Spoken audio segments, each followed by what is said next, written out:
خب یه ماشین دریفت چه ویژگی باید داشته باشه؟ یه ماشین دریفت اولین چیزی که باید داشته باشه یه موتور قویه که بتونه گشت‌آور رو تو دور پایین تکمیل کنه. خب برای این کار توربو باشه بهتره، چون توربو تو دورهای پایین گشت‌آور خوبی موتور میده.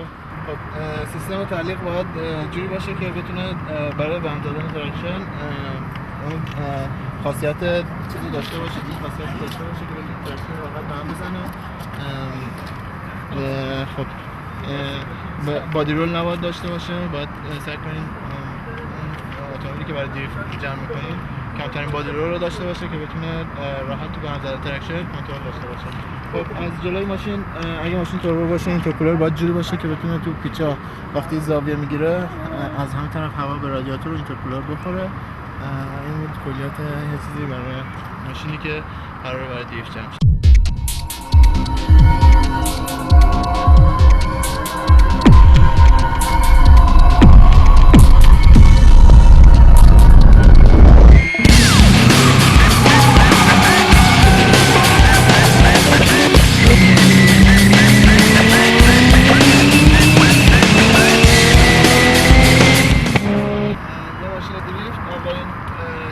باید داشته باشه یه موتور قویه که بتونه گشت‌آور رو تو دور پایین تکمیل کنه. خب برای این کار توربو باشه بهتره.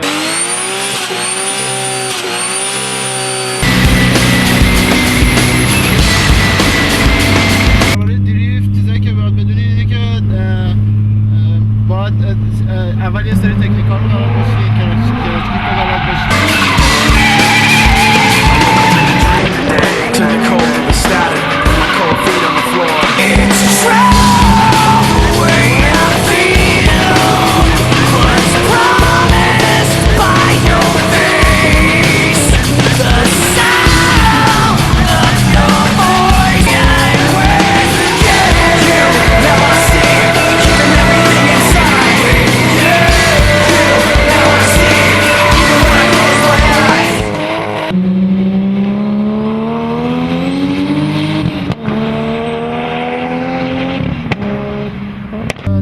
درباره دریفت چیزایی که باید بدونی اینه که باید اول یه سری تکنیک‌ها رو بلد باشین، کراچکیک رو بلد باشین، هرانتو شیفتینگ رو بلد باشین. باید بدونین که موتورتون الان دور موتورتون یا دور چرخاتون چقدره. برای اینکه بتونین تکنیک‌های دریفت رو خوب اجرا کنین باید بدونین که این ماشینی که دارین قدرتش چه دوری به دست میاد، گشت‌آورش چه دوری به دست میاد.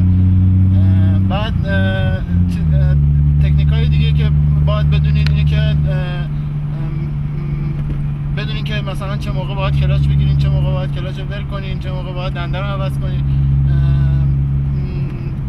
مسائل کلی دریفت برمیگرده به سبک رانندگی که شما میکنین به چه شکلی هست.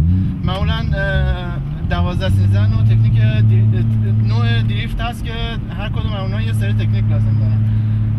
برای این تکنیک ها شما باید لیمیت های اتومبیلی که دارین، یعنی اون خودروی ماشینی که باش رانندگی میکنین رو بدونین. باید بدونین که اون ماشین اوورستیر میشه یا آندرستیر میشه، زودتر کدوم یکی از این دوتا اتفاق میفته. باید بدونین که بعد از به دست آوردن لیمیتا که اون اتومبیل تو چه حالتی گریپ داره که بعد از به هم زدن گریپ بتونید تکنیک دریفتتون رو کامل بکنید. اینا به این معنی هست که دریفت یه چیزی فراتر از لیمیت اتومبیله. چطوری که وقتی شما وارد یه پیچ میشید اون پیچ یه لیمیت خاصی برای سرعت داره، شما با سرعت بیشتر وارد میشین ولی تایمی که تو اون پیچ میزنین بیشتر طول میکشه، چرا که زاویه حرکت تو اون پیچ بیشتره.